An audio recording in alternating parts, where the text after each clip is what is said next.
morning. Happy Monday. I'm Aaron Brinker. And I'm Tobin Brinker. And we are on the Brink, the morning show on KCAA AM 1050, FM 106.5, and FM 102.3. I hope you're alive, alert, and awake and enthusiastic this Monday morning. Boy, that weekend went quick. Oh, my gosh, did it? Well, okay, so when you have a beer fest to go to, Tobin, tends to go pretty quickly. Yeah. I had a great weekend, I have to tell you. I started my day Saturday with a 5K at the Run Through the Pines up in Crestline, and then we ended up in Blue Jay? Blue Jay Lake Arrowhead. Blue Jay Lake Arrowhead for the beer fest. Oh my God, so much fun, hanging out with friends, trying lots of new brews. It was a great day. You tried a peanut butter brew that was like really peanut buttery. Yeah, it was a peanut butter milk stout. So did you like it? I did. It had kind of a creamy, just a hint of peanut butter. I mean, it's obviously it's beer. You're tasting beer, but it's got just a little hint of peanut butter, and I really liked it. And there was a lot of different beers that I tried that I thought were really good. So to me, the thought, because I was drinking Pilsners. Yeah. And, I like Pilsners, a really light, crisp Pilsner, and I like Hefeweizen. We've talked about this. I don't necessarily go for the flavored beers, which is funny because they're really trying to market to women. Yeah. But, it's like peanut butter in beer. I don't know. I thought you would end up going for the ciders. There was one vendor there who was just doing ciders, but you didn't do that. No, I didn't. I just went for the beer. Yeah. So on to other crazy things. Omarosa needs to go to jail. I agree. First off, this whole story just seems to get crazier and crazier. And at the heart of all of this is her illegal act of taping in the White House, right? Yeah, and the Oval Office is bad enough, but she taped in the sit room. Yes. The sit room. The Situation Room is an area of you need a security clearance to go into that space. It's supposed to be the most secure room in the White House. In the White right? House. This is where they have all their special meetings with all their top secret stuff. Go watch The West Wing, folks, Yes. and you'll see what the kind of things that they talk about in the sit room. Yes, the whole thing is really quite shocking. But I'll tell you, in one sense, it's another log on the fire for just how bad Trump is at hiring people, right? Yeah. Well, his number one thing is loyalty the way he defines it. Yeah. I would say that the truly loyal person is the person who tells him the truth. Yeah. Not the person who sucks up. But he would disagree. And clearly, Omarosa, whose claim to fame is that she was on The Apprentice, I think, twice. Yeah. Had no business in the White House, let's be honest. Yeah. And clearly she's in it for herself. Well, and I heard a tape of when he first hired her, talking about her and about how she would be that person who would, she would never stab you in the back. She'd look you in the face and da-da-da, and basically attesting to how honest Omarosa was and how trustworthy she was. And, of course, here she is now with tapes, right? But to me, this is clearly a violation of the law. I think everyone who works at the White House has to sign, documents. They have to go through clearance, background checks, and this is an obvious breach. She needs to go to jail. Yeah, period. I think she's probably going to go to jail. Now, having said that, what's going to be fascinating to me is to see how many other tapes she has, and are they released, or are they going to be confiscated by the government? As part of this trial, because she's going to go to jail, I think. She has to. So we had some conversations this weekend with people, and this mirrors what we're seeing on Facebook, where the office itself is becoming less important, and it's becoming more important. What's becoming more important are the personalities. So the people who were saying that Omarosa was just the worst person on the planet, i.e. the Democratic media and the liberal media, CNN, MSNBC, et cetera, now think that she's great because she did something against the guy they hate. She's exposing one of my friends, when I posted this article, said, "Oh, she's just draining the swamp, LOL." Right? Now, because they love that, right? But they're throwing she's it back in Trump's face. Oh, my God. Here's the thing, guys. I don't know how to tell this. I don't know how to say this more emphatically. What's important is the integrity of the office. If Trump is doing illegal things or has done illegal things, Mueller's going to find it, and then Trump is going to be bounced. If he hasn't, then he won't. It's not about supporting your guy. It's about supporting the integrity of the office, period. And for Omarosa to have done what she did, I don't care what side you're on, what she did was wrong. Yeah. And, and here's the thing. When we elect a person to be president, no matter who that person is, we're vesting them in that office. The office of the president is what's most important, not the person. And if the person that's elected doesn't understand that, and you end up with the cult of personality, which, by the way, has been the last two presidents. Yes. Right? Yes. The people who voted for Obama were Obama fanatics. You know, they didn't care about the presidency. They cared about Obama. You know, and the folks that support Trump are the exact same way. They're like a mirror image of each other in that respect. And their willingness to sort of do shady stuff is bad because they'll forgive shady stuff because it's their guy. Right. You know? Either stuff is shady or it's not. Yeah. Either stuff is right or wrong, or they're not. I mean, either, you know, I don't know how else to say this. Yeah. And if your guy wins, but he destroys the integrity of public office in the process, Yeah. what have you gained? Yeah. I guarantee, even if he's reelected, he's only got 8 years. Yeah. And then what? Exactly. And then what? Have we created a situation where, you know, we've become a banana republic? Because if we keep this up, that's where we're going to head. Yeah. You know, I disagree with Democrats on policy issues.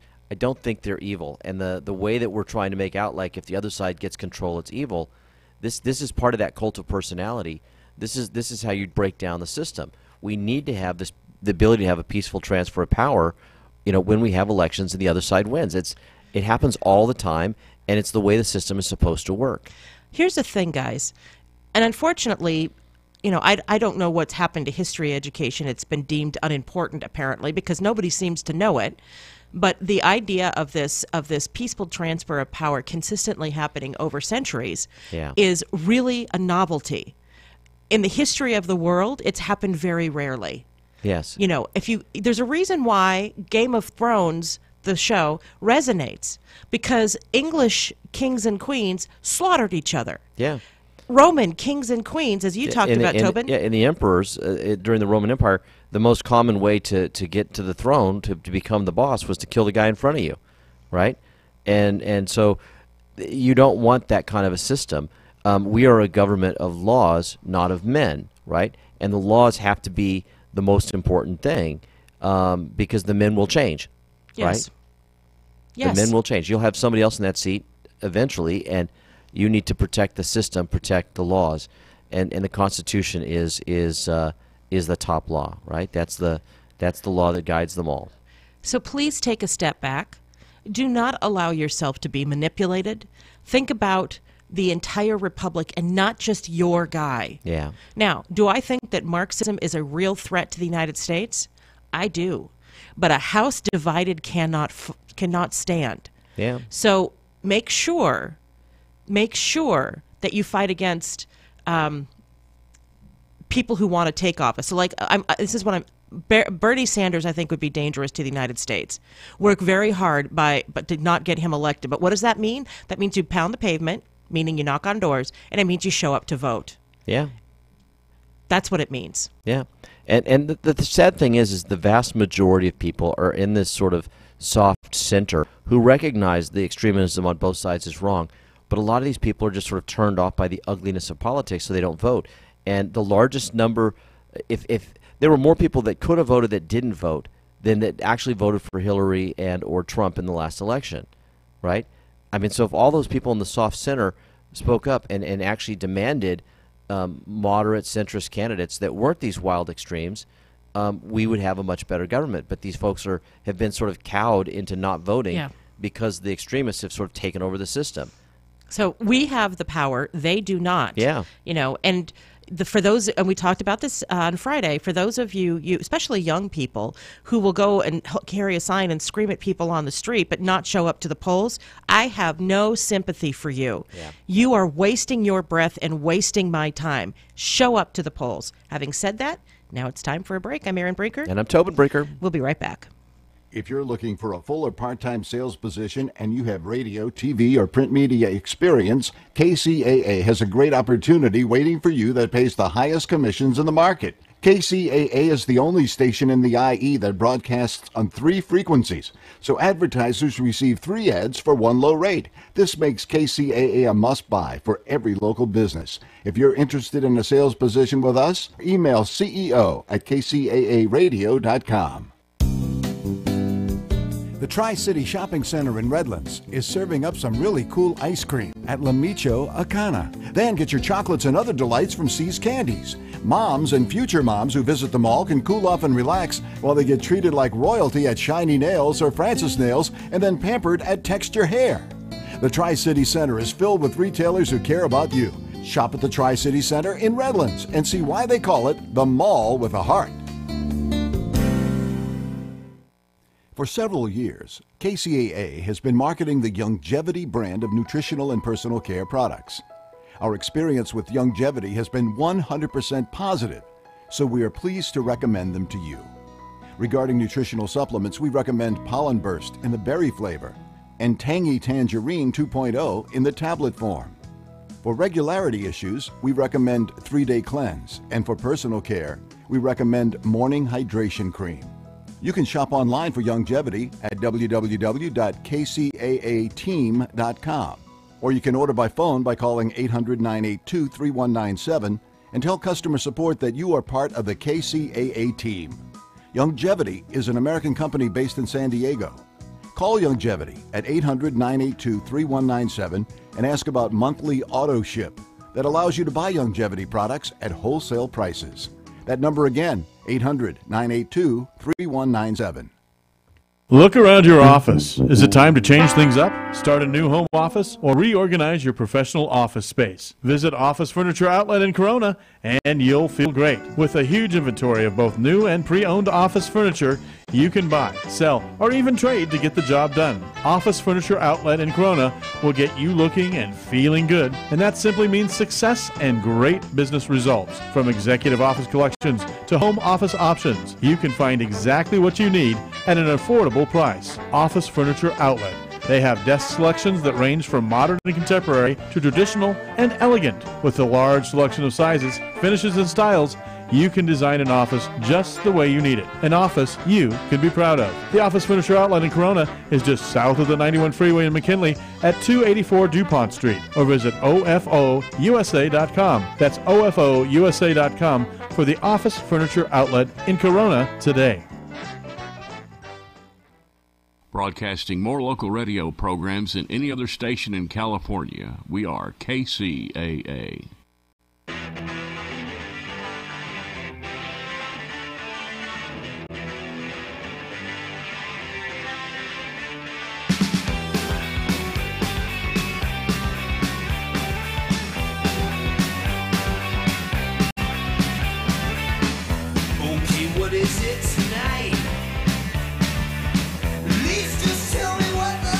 Welcome back. I'm Erin Brinker. And I'm Tobin Brinker. And we are on the Brink, the morning show on KCAA, AM 1050, FM 106.5, and FM 102.3. So excited to welcome to the show KCAATV. You will remember her from Gilmore Girls. I absolutely love that show, and she was on Gilmore Girls. And she has written a book, No Mistakes, a perfect workbook for imperfect artists. Without any further delay, Keiko, welcome to the show. Thanks for having me. Thank you so much for joining us. So, first of all, tell us about your book. Tell us about what prompted you to write your book. Okay. Well, the book is called No Mistakes. It's based off of this idea from improv that I love, that there are no mistakes, and whatever happens in a show, you kind of celebrate it almost, and I thought that was a great way to live life. So that's the title of the book. But it's basically a book for people who are creative or want to go easier on themselves and their creativity, and to incorporate all the things that maybe you think are a little weird about you, but they have writing prompts and drawing prompts in it. So it's like a journal a little bit. Oh, that sounds fun. I know so many people who swear that they have a book in them, but they can't get it out because they're so afraid of making mistakes. Yeah, yes. And I say write it. I say write it and put it out there. And see what happens. Yeah. So I have to ask you about Gilmore Girls. Yes. Such a great show. What did you learn about yourself through that process? I mean, you kind of grew up on screen. I feel so fortunate to be a part of that show, because the talent on that show on all sides I mean, from the writing, which the minute I got that pilot script, I thought, my God, this is a great script. And then from all of the wonderful cast members that were hired on that show, I learned to be on a set, and I learned to just absorb all of that fun. And I got to be on that show for 7 years, which I think is such a gift. You know, the pace was fast and fun, and Right. you know, it just so much energy among cast members. Obviously, you all had great chemistry together, and the whole ensemble worked so well together. Thank you. Yeah, I love all those people. So I know you're keeping busy and you're continuing to act. Do you have any projects that are coming up that you're really excited about? I do. There's a show that's on Hulu that's going to come out on September 14th is our date. It's called The First, and it's a little bit sci-fi. It's set about 13 years into the future, and it's about the first manned mission to Mars. But it's a lot about politics because it's helmed by the person, Bo Willimon, who did House of Cards. And then I'm also part of this new show that Connie Britton and Eric Bana are on. I'm recurring on their show called Dirty John, and we're filming that right now, and that will come out later, maybe next year or something like that. But that show also is just fabulous to work on. I love getting to work with her, and just the pace of the show. They shoot very quickly. So look out for those two things. Oh, I can't wait. How did you find time to write?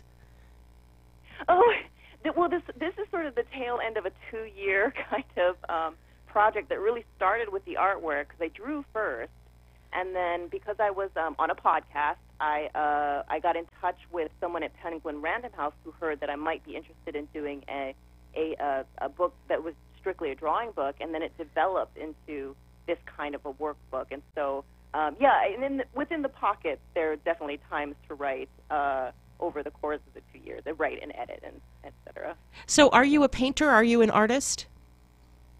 I like to think so. I do.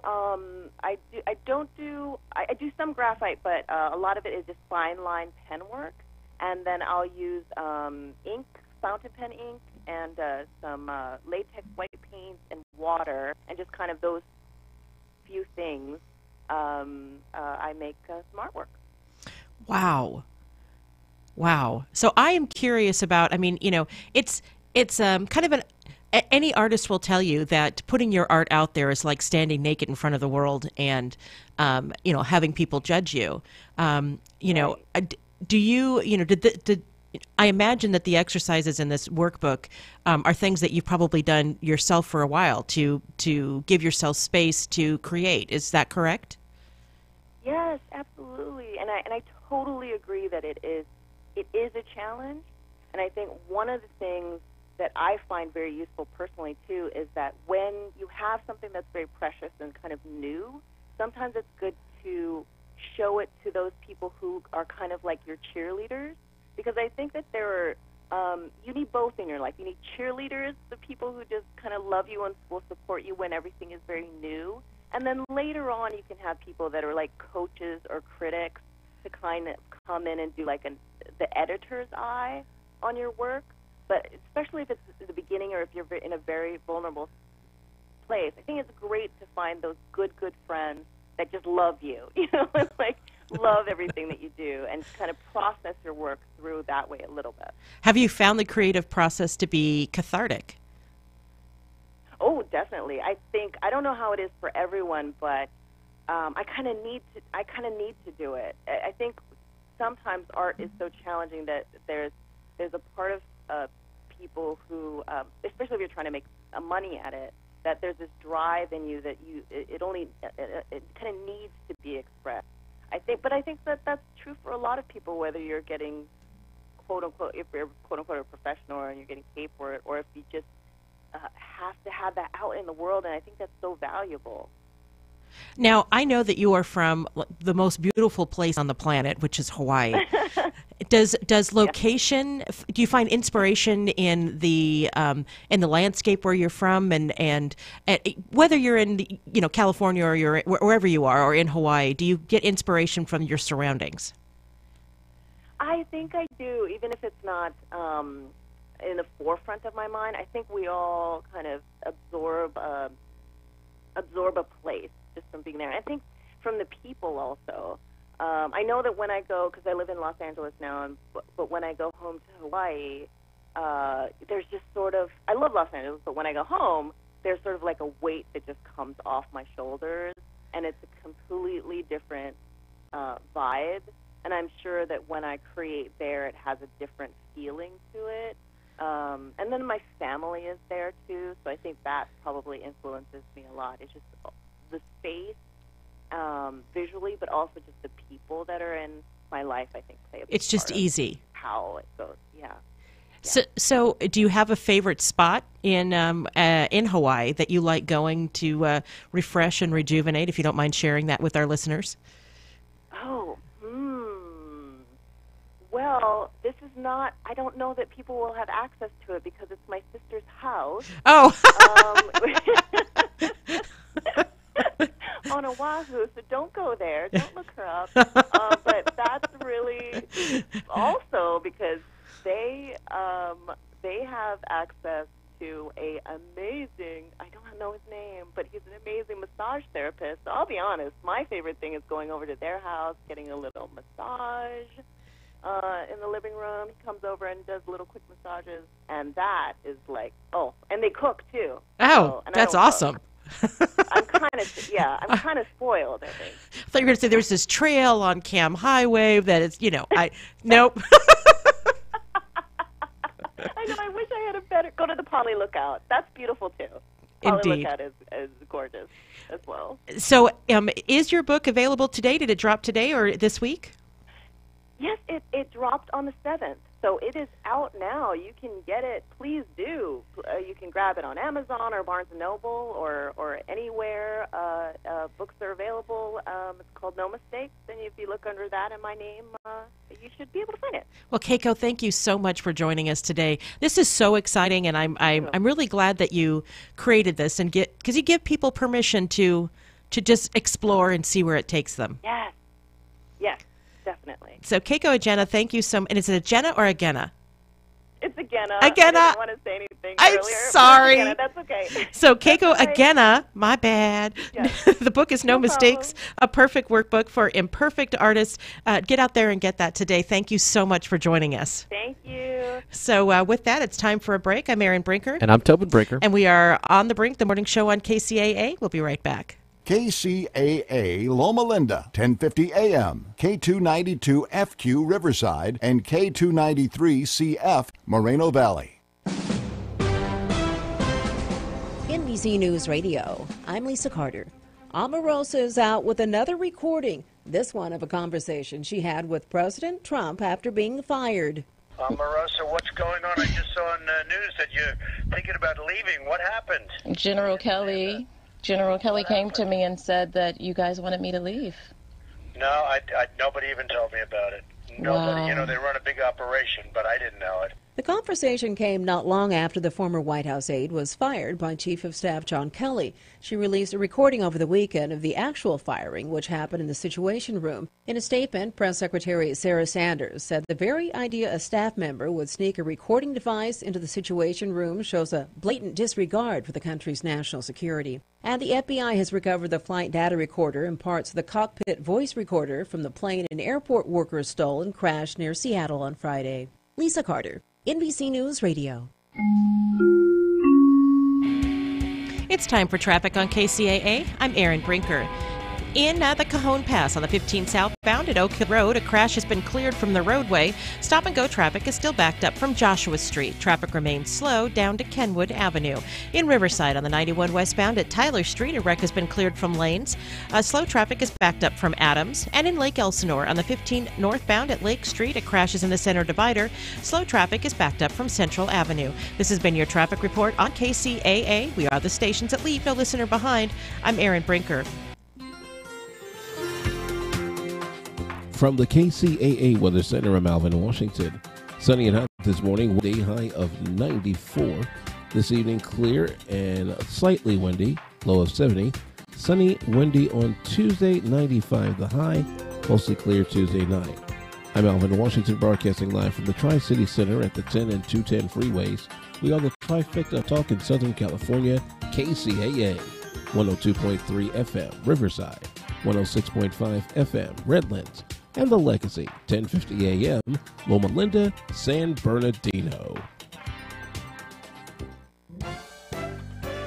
It's time to shop in the cool, relaxed comfort of the Tri-City Shopping Center in Redlands, conveniently located on the I-10 freeway between the Alabama and Tennessee exits. Bring the kids too and watch them play in the only indoor fun center, High Five Indoor Playground, where parents are welcomed on the playground. Birthday celebrations are encouraged, so make plans for some great fun at the mall. More reasons why the Tri-City Center is called the Mall with a Heart. Are you or a loved one suffering from an addiction? If so, help is available. Many people are getting help from a recovery center called Sheer Recovery. You can call Sheer Recovery now at 888-SHEER-51. That's 888-743-3751. If you have insurance, your treatment may be covered at little to no cost. Most importantly, you can't lose your job because you decide to get help. Sheer Recovery is staffed with professionals who understand addictions and how to treat addictions. They understand what an addicted person goes through every day. So if you or a loved one are suffering from an addiction, it's time to call Sheer Recovery at 888-SHEER-51. That's 888-743-3751. A better life begins with Sheer Recovery. Call 888-743-3751 or go online at www.sheerrecovery.com.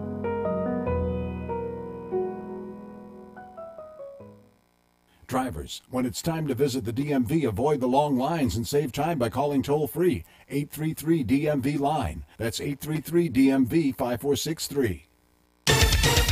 We can't be everything to everyone, or can we? The station that leaves no listener behind, KCAA.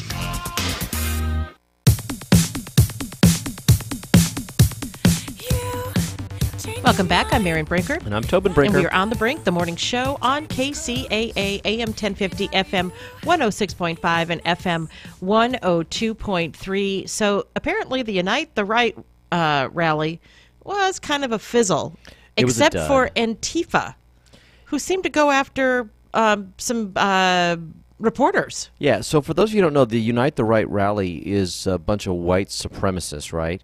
And this was their one-year anniversary of, was it Charlottesville? Charlottesville. And this was held in Charlottesville. Yeah. And, and so they're coming back again, And so the folks that are on the other side came out in much larger numbers. I think they said there was, maybe 100 of the Unite the Right people? Yeah. And there were thousands of people that were there to oppose them. And the violence, the things that got out of hand came from Antifa. So, yeah, they actually and they it's on tape. So Antifa protesters attack NBC News reporter in Charlottesville. Protests designed to mark the one-year anniversary, as you said, in Charlottesville, which left a counter-protester and a state trooper dead. That was last year. It turned violent Saturday night when black-clad members of Antifa joined what was supposed to be a rally for peace. A group of Antifa protesters went after NBC News reporter Cal Perry as he tried to cover the march, leaving a harrowing scene. The rallies in Charlottesville Saturday were supposed to be about opposing radicalization and rise of white supremacy, but Antifa showed up early and trouble began almost as soon as the, quote, anti-fascist, quote, parade stepped off the grounds of the University of Virginia. Antifa members chanted, "All cops are racist, cops and the Klan go hand in hand," and last year they came with torches. This year they come with badges, except the cops didn't do anything. More clashes were expected on Saturday, but I don't know that they really happened as white supremacist groups rally in Washington, D.C. Yeah, the police officers in those situations, and I would never want to be an officer in one of these situations, their job is to keep these two crazy groups away from each other, right? Right. So they essentially create a human wall, right? and they suffer verbal abuse and physical abuse as these people throw things at them and say stuff to them, and this is the worst kind of police duty you ever want. And there's no winner of this, right? I mean, if you actually physically have to confront these people, then suddenly in modern media they'll get you on tape, and and so you have to be very careful. But you want to protect yourself and protect everyone else and protect property. It's a lose-lose. So a handful of members of right-wing white supremacist and neo-Nazi groups held a rally near the White House on Sunday. And again, they were vastly outnumbered, just like in Charlottesville. Dubbed Unite the Right 2 white supremacist rally was organized by Jason Kessler, a self-described white civil rights activist, who held a similar event, as we know, in Charlottesville. While the rally sparked massive clashes that brought attention to emboldened right-wing groups, Kessler's second event failed to draw a sizable crowd. So, the neo-Nazi movement is minuscule. In a country of 330 million people, it is minuscule. Yeah. And, the media does give outsized attention to them, kind of fanning their flames because it sells ad time, it sells ads, but they're really not a movement that's particularly scary. They're not doing anything. These guys are a bunch, if you've seen the Harry Potter movies, Draco Malfoy, where he thinks he's all tough, but you confront him and he's this big wimp. Yeah. That's these guys. Yeah, exactly. And they want the media attention, right? And so, when these other folks show up and they create these conflicts, this is what they're looking for. They want that attention. And so I honestly think some of the best strategies are just to ignore them. Yeah, exactly. Because they really are nothing. They're really nothing. Yeah. They're really, really nothing. There's not most white people in the United States are not going to take up arms. They don't feel attacked. They don't feel like their culture is under attack. And most people don't feel that way. And most white people have friends that are of all different ethnicities and religions, and really because we're not jerks. Yeah. Well, and because that's just the way our country is. Exactly. And we don't see these folks as a threat. I may see a particular individual as a jerk. I may have a problem with that individual, but most Americans don't walk around going, that group of people, they're the problem. Right. So really quickly before we have to take another break, an 11-year-old apparently changed election results on a replica Florida State website in under 10 minutes. Okay. So I have a real problem with this story because I think it's pretty bogus to begin with. This is from PBS. No, I know. But what these kids did is they didn't hack the actual things. They hack a simulation of the thing, and they're hacking the website that essentially just reports out the data from the election. They're not actually hacking the actual counting and the actual source material because that stuff's not connected to the internet at all. And so there's a real issue. They're trying to make out like our voting systems are so easily hacked by kids, but they're really not. And there's a quote in here from one of the secretaries of state that basically clarified that. It says, here it says, it would be extremely difficult to replicate these systems since many states utilize unique networks and custom-built databases with new and updated security protocols. While it's undeniable websites are vulnerable to hackers, election night reporting websites are only used to publish preliminary unofficial results for the public and the media. The sites are not connected to vote counting equipment and could never change actual election results. And I believe that to be true. Now, having said that, when we had the actual electronic voting here in California, those electronic little voting booths, there were a whole bunch of problems with those, and I'm so glad that California got rid of them. Now we're punching holes again. Yeah, because I really felt that we're drawing lines. Yeah. We're drawing lines. We're drawing lines for the optical scan ballots. Yep. So I'm really glad they got rid of those because there were some problems there that they could have fixed, but they never did. But even with those, they did create a paper trail, but there was a whole bunch of problems with the way that the electronic ones were set up. And so I'm not a fan of electronic voting, but I really don't think that these kids actually did anything that's particularly amazing at this point. They hacked a website that that was just reporting the results. Yeah. But here's the thing.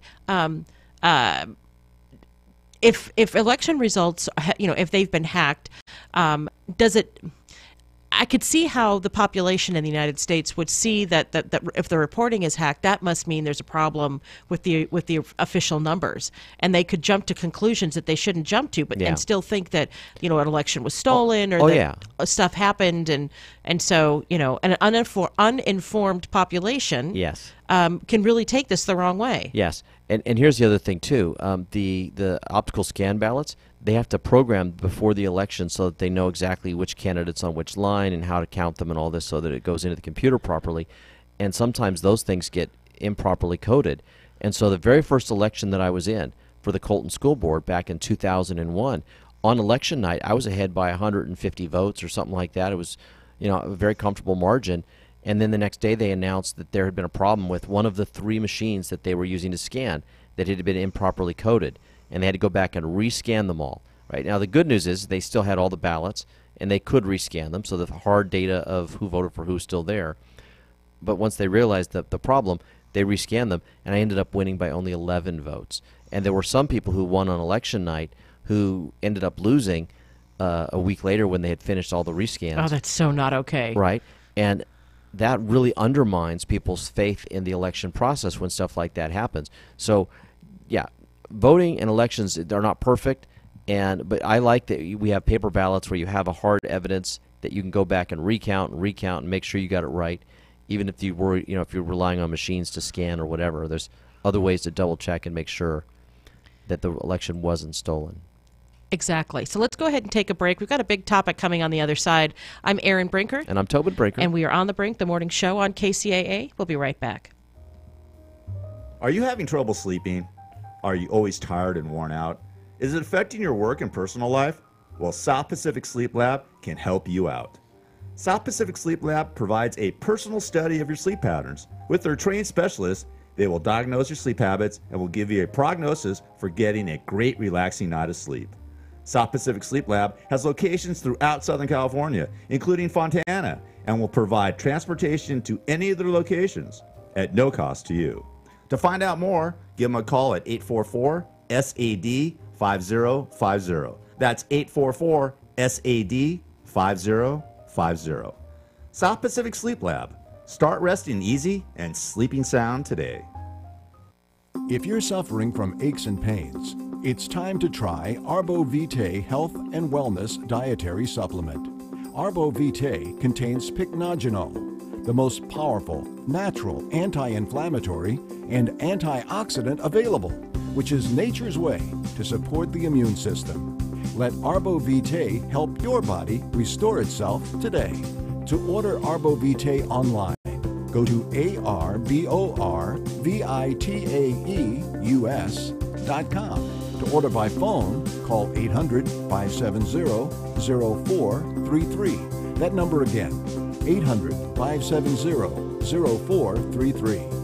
Arbo Vitae is proud to sponsor Fish Talk Radio. Check out the show on Facebook or visit the Fish Talk website at fishtalkradio.com.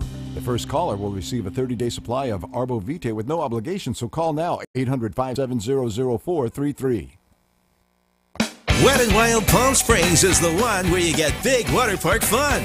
Yeah, dive into all the action-packed thrills with exciting rides, slippery slides, cool water adventures, and so many ways to just chill. So get everyone together and get to Wet n Wild Palm Springs. For unlimited fun, get a season pass. Buy now, get a free ticket for a friend, and more. All for just $64.99 at wetandwildpalmsprings.com or at Food for Less. Offer ends soon. Park open daily. This is Dick from Carpet Masters. Carpet Masters has been serving the Inland Empire for over 55 years. Carpet Masters uses extraction cleaning for your carpet because there's no better cleaning to remove the soil from your carpet. All of our furniture cleaning is done by hand in your home or in our plant. Carpet Masters also offers dry cleaning for fine furniture. Call Carpet Masters at 793-7215. That's 793-7215 for Carpet Masters.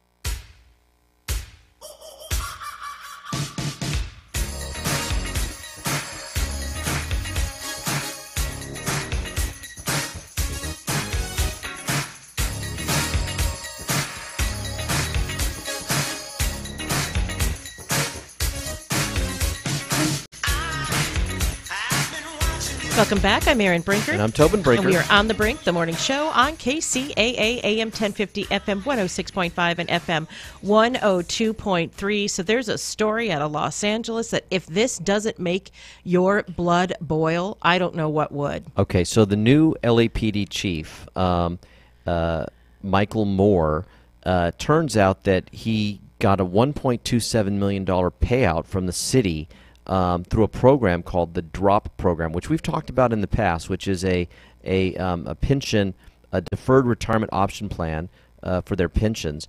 And a lot of people are looking at this and thinking that this was a bit of a scam, that he kind of gamed the system because he retired from the DROP program, got the $1.27 million, and then a couple weeks later started back in the exact same job at the exact same pay. And then a month or so after that, he gets promoted to be the chief of the whole thing. Now, had he not done the retirement like he did and just got promoted up to be the chief, he would have had to walk away from that $1.27 million, right? So I think that this was kind of in the bag, that he knew he was going to be promoted to be the next chief, and so they did this. We saw something similar happen in San Bernardino as the city was quickly coming towards declaring bankruptcy, where a whole bunch of people suddenly retired, all right? So and cashed out. And cashed out all of their benefits, and then they were immediately rehired. Okay. Some of them as consultants. I have this air quotes right now. So the biggest one for me was a guy in the city attorney's office in San Bernardino who took hundreds of thousands of dollars in cash payouts and then was immediately rehired for the exact same position. And it was like, okay, you had insider information that the city was going to go bankrupt, and you would have lost all those benefits. So you cashed in, and that immediate, those folks cashing in at San Bernardino cost the city a couple $1 million, and it was another thing that just hammered them just as they were going into bankruptcy, right? So, but let's go back to the LA story. So let me explain how the DROP program works. Typically what happens is police officers can retire at about the age of 50, right? And so you have some really veteran people who have a lot of experience who would be leaving at a fairly young age. And so they wanted to keep these people around, right? Can we keep you around another 5 years or so? And so they would get them to enter the DROP program. And so what happens is that they are essentially retiring from the city when they enter the program. And so the city no longer pays into your pension program. But the money that you would receive from your pension now goes into a special account that sits there for you. So it's like you're collecting your pension, but you don't actually get it. You can't touch it for 5 years. You can't touch it for 5 years. So you start collecting on it, but you don't get it. But you continue to work. So essentially you're getting paid double for those 5 years. You're getting your regular salary that you got before, plus you're collecting your pension payment, right? So you're double dipping for 5 years. And then at the end of the 5 years is when you actually get paid for the money that you deferred, right? Now the city says it saves them money because during those 5 years they didn't have to pay into your pension, right? So they're just paying you your salary, not paying your pension costs. So it is saving the city some money there, but the city's also doing some matching with the pensions. It ends up the city is giving a lot more money, and these guys get these massive payouts. So here's what it feels like to the voters who are not, and the residents who are not in a public employee union, people who don't work for a public. It means I have to work I have to work until I'm dead, so that you can get that $1.27 million payout, or retire when you're 50, or whatever. It is. Our entire pension system statewide, and I think LA actually is self. They are. They have their own, but this is indicative of public employee pensions across the state. That they're insolvent. We have promised people these ridiculous pensions, and so as our taxes go up in the various municipalities, the services actually decrease. Yeah. And so we're left with potholes and high taxes. Yes. Because the money's not going to fix those things, because the money's going to pay for the pensions promises that were made years before. Yeah, it's nauseating. Yeah. And it's infuriating. Now, when we talked about the DROP program previously on our show, we were actually focusing on people who entered the DROP program, went back to their regular job, and then immediately went out on disability. Right. So that they were getting like a triple benefit, because they were getting their regular salary, they were getting disability benefits, and they were getting their pension, and people just really milking the system in every way possible. And then when they finally retired, they would go out on a disability retirement, which meant they didn't have to pay a bunch of taxes on this money. I mean, there are a whole bunch of ways that people are gaming the system. And had the chief, the new chief Moore, had he become the chief, he would have had to walk away from all of that. So in the Los Angeles Times, it says that it's common for senior LAPD and LAFD officials to receive large drop payments on their way out the door. Since 2008, 51 members of the departments with, quote, chief, unquote, in their title, assistant chief, deputy chief, battalion chief, have completed the program. Of those, 6 have walked away with more than $1 million, according to an LA Times review of city data. Their average payment was $794,000. The program, which was tried and abandoned in many cities because of the cost, has paid out more than $1.6 billion in extra pension checks to Los Angeles police and firefighters since its inception in 2001. Officers don't have to work extra hours or perform extra duties to receive the money. It's a reward for longevity. Yeah. And again, the current mayor, Garcetti, supports the program. You know, he says this is a way to keep top talent in the city because these people are fairly young and they retire. But isn't that always the excuse? How much money do they give to his campaign? I'm sure it is. And Michael Moore, the current chief, was actually looking for jobs as a chief in other cities. You know, so this was not a guy who was really looking to retire. But was he looking for jobs so he could go back and negotiate a bigger payout? I don't know. I mean, let's be honest. They just said that he'd interviewed in Denver and someplace in Texas, I think, but he'd interviewed in a couple different places. And so, yeah, Colorado, I think, was the other one. But yeah, so, you know, this is Denver, Colorado, that's right, because But this is a scam. This is a flat-out scam. And these folks are working the system to get as much money as they can. Now, I get it.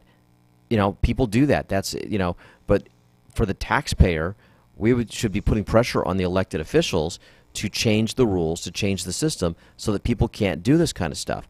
And that's why the LA Times has been running these articles, trying to hopefully get people upset enough that they will begin to put pressure on the elected officials to change this. But the problem is, as you said, most of these elected officials won't bend to that political pressure because where's their bread buttered? Yeah. The police and fire unions who love this program. Of course they do. So wouldn't you? They get hundreds of thousands of dollars for their campaigns from these guys. They're not going to take this away. So when is there a day of reckoning, right? When is...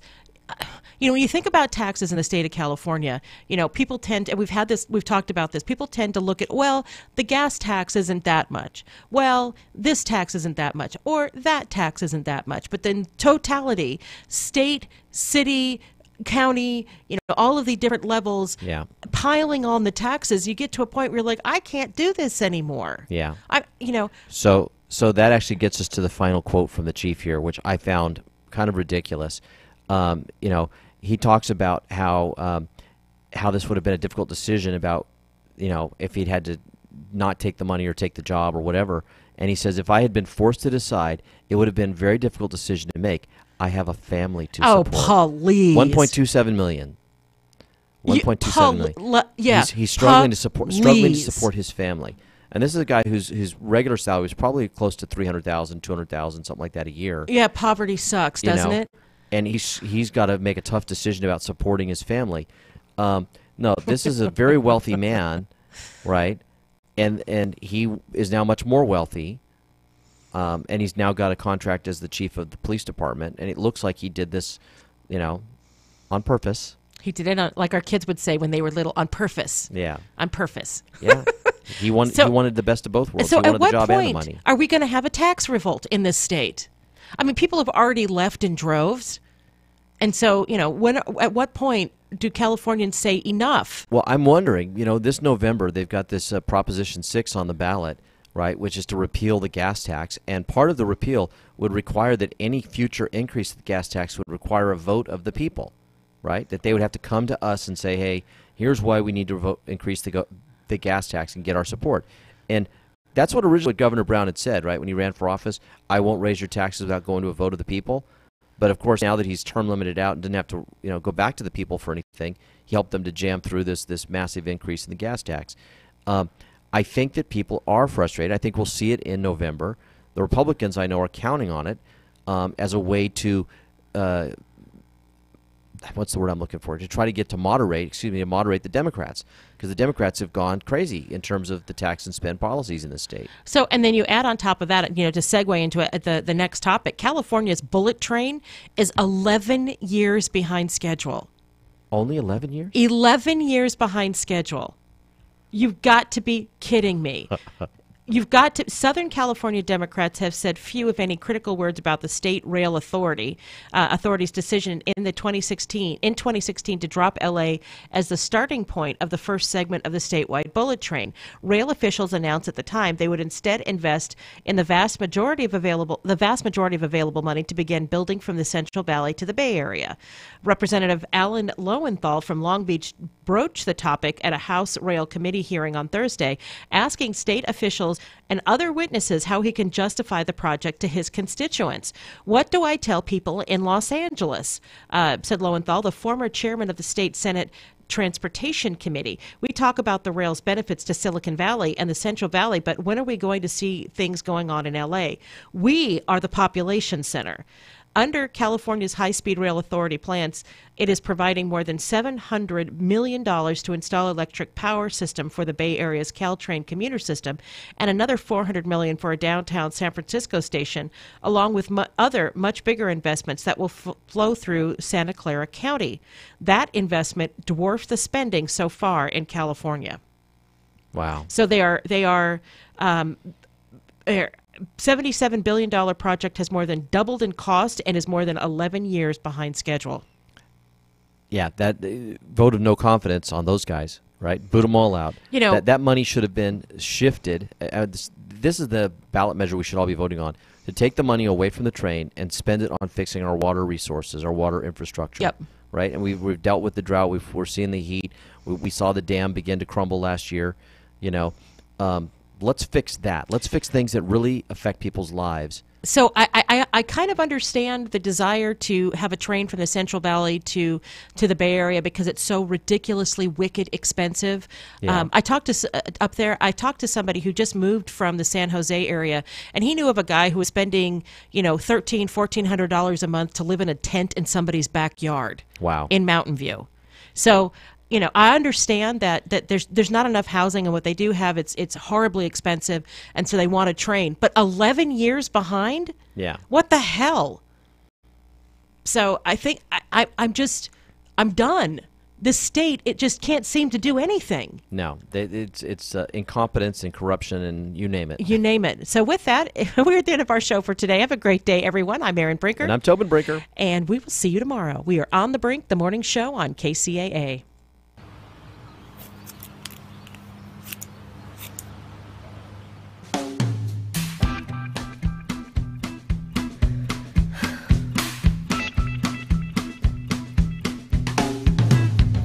I cut my bangs with some rusty kitchen scissors. I screamed his name till the neighbors called the cops. I numbed the pain at the expense of my liver. Don't know what I did next, all I know I couldn't stop. KCAA Loma Linda, 1050 AM, 106.5 FM, and now 102.3 FM.